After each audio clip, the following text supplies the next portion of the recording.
devotional reading today for February 8th is from the heart. The title is The Christian Race, and it's taken from Hebrews 12, verse 1.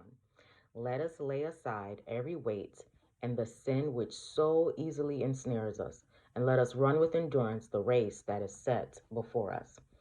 In this text, one of the public games so famous in Paul's time is used to show the Christian race.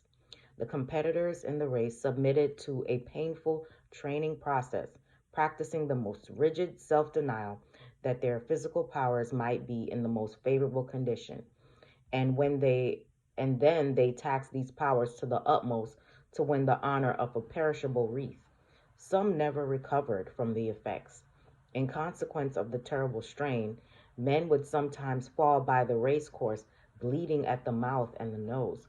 Others breathed out their life, firmly grasping the poor bauble that had cost them so dear. Paul compares the followers of Christ to the competitors in a race. Now, says the apostle, they do it to obtain a corruptible crown, but we an incorruptible. Here, Paul makes a sharp contrast to put to shame the feeble efforts of professed Christians who plead for their selfish indulgences and refuse to place themselves by self denial and strictly temperate habits in a position that they will make a success of overcoming.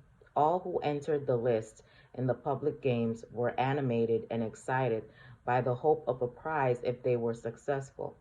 In like manner, a prize is held out before Christians, the reward of faithfulness to the end of the race. If the prize is won, their future welfare is assured. An exceeding and eternal weight of glory is in reserve for the overcomers. In the races, the crown of honor was placed in sight of the competitors, that if any were tempted for a moment to relax their efforts, the eye would rest on the prize, and they would be inspired with new vigor. So the heavenly goal is presented to the view of the Christian, that it may have its just influence and inspire all with zeal and ardor. All ran in the race, but only one received the prize.